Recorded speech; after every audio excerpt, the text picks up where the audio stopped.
New from overnight, also signature policy from his first term, now back.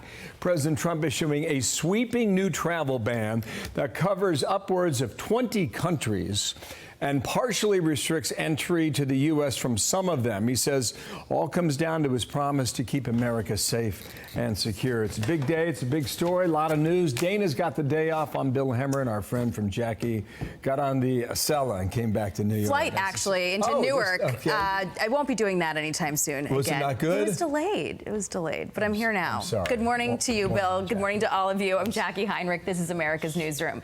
You could call it the Trump travel ban 2.0. This time, the president citing the recent terror attack in Colorado as a key motivating factor, pointing to it as proof of the threat posed by unvetted foreign nationals. The recent terror attack in Boulder, Colorado, has underscored the extreme dangers posed to our country by the entry of foreign nationals who are not properly vetted, as well as those who come here as temporary visitors and overstay their visas. We will not allow people to enter our country who wish to do us harm, and nothing will stop us from keeping America safe. In moments, former Secretary of State Mike Pompeo, who was there for Trump 1.0, he's standing by for the big picture. We'll talk to him coming up. But we begin with Griff Jenkins, live in Washington, with more on this. Good morning, Griff. Hey, Jackie, good morning. The travel ban is indeed back, set to take effect on Monday, and President Trump says it was the attack in Boulder that was a driving force behind this decision. Now, let's show you. The list of the 12 banned countries include Afghanistan, Myanmar or Burma, Chad, the Congo, Equatorial Guinea, Eritrea, Haiti, Iran, Libya, Somalia, Sudan, and Yemen. And Jackie, it's notable that Afghanistan, of course home to the Taliban, has a B1, B2 visa overstay rate of nearly 10%. That's the same visa that Boulder attacker Mohammed Salman overstayed before carrying that attack out. Now, dig a little bit deeper into that. Burma's B1, B2 overstay rate is 27%. The Congo's nearly 30%, Haiti's 31%, and Chad's is nearly 50%. In other countries like Iran, Libya, Somalia, and Yemen, who are designated as terrorist havens, the president says they lack adequate screening programs. Among the national security threats their analysis considered are the large-scale presence of terrorists, failure to cooperate on visa security, inability to verify travelers' identities, inadequate record-keeping of criminal histories, and persistently high rates of illegal visa overstays, and other things. And the president says the list of banned countries is subject to revision based on improvements in their security programs. And likewise, new countries could be added based on emerging global threats. Now, Democrats already blasting the ban, and we can expect that drumbeat could get louder today. And Jackie, we could see legal challenges popping up, but the White House feels they're on better footing this time around after the Supreme Court upheld his first-term travel ban in 2018. Jackie? That counts for a lot. All right, Griff Jenkins, thank you. Mike Pompeo is with us now. Sir, thank you for your time. Your reaction to this news that affects upwards of 19 countries potentially. Well, good morning, Bill. I think this is a fantastic decision. You can see it's thoughtful, it's rational, it's based on a set of data. Not only how long and how often folks are coming here on a visa and then just simply not leaving, the very thing that resulted in the tragedy in Boulder, Colorado. But we all know these nations. Look through this list. What do they have in common?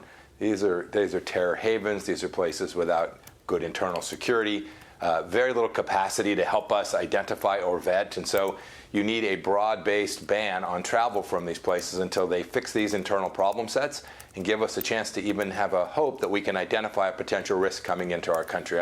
I'm glad that President Trump pursued this. I'm confident he'll prevail in court, and this will keep America safer, Bill. Mr. Secretary, in the first term, there was a list of countries as well, and the president cited the reason to bring this up again as the attack in Boulder. That suspect was from Egypt. It's not one of the countries on this list. Do you see potentially that list growing to include Egypt, or are there any countries that were not included this time around that you think might get this treatment as well? Jackie, I'm confident that this list will change over time. We saw the risk during my time as Secretary of State change from these countries as well. And so this is a risk analysis on what we can tell about who's coming in, who's even possible to vet. And so I imagine this list will be both expanded, and I hope some of these countries will get their act together, and those countries can be taken off this list.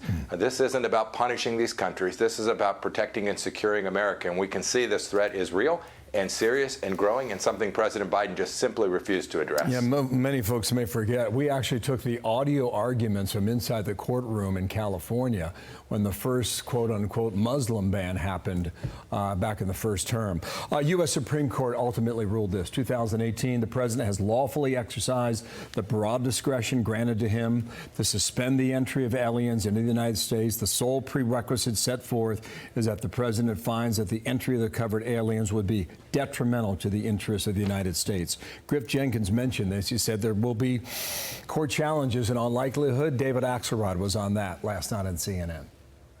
I'm sure there are going to be challenges to it, and we'll see. The thing about it is that there's so many fires being set all over the place that it's not going to get the same attention that the travel ban did in the first place. And they do have a responsibility to act responsibly in terms of who comes into the country. But we'll see where this all shakes out. Okay, stand by for more on that. Meanwhile, there's another significant story that broke here this week, and that's 2 Chinese nationals arrested in Detroit. What they were bringing in appeared to be up to no good, and it appears also that Customs and Border Patrol was on the lookout for these 2. They've been arrested. They'll be in court in a matter of hours. Your reaction to what is happening there, sir? Bill, I've been talking for years, and in the first Trump administration, we worked on the problem of the Chinese Communist Party, what I call inside the gates, and not the problems in the Pacific or in Taiwan, but right here at home. We shuttered the consulate in Houston, and what you saw happen with these 2 trying to bring potential terrorist agriculture into our country is something that is a very real challenge for the FBI to keep its hands on. I think they did great work here. I hope that this is not just the tip of the iceberg and that there aren't others that did this and we haven't found them yet. But this risk that the Chinese Communist Party is working not only to bring fentanyl into our country, to bring agri-terrorism or do something that looks more akin to what we saw in Ukraine or with the pagers. Those are things the Chinese Communist Party is highly capable of doing, and we need to make sure that we are putting all of our intelligence assets and all of our security assets aimed at protecting America from the Chinese Communist Party's efforts to take us on here at home. Yeah, for those who might not be aware of what these 2 are accused of, they were apparently bringing in some sort of pathogen that would be capable of wiping out crops. Is this a pervasive problem? I mean, agro-terrorism is not a word that we usually see on papers. This threat, Jackie, and the threat from what I'll call more broadly bioterrorism is something that the first Trump administration worked on. I'm confident this one is as well. These bio risks are very real. Look, we saw what happened to hens and laying hens and our ability to deliver eggs to the market. When you can introduce injury and risk into the food supply chain, you can do real harm. And we saw with what happened in the Wuhan lab.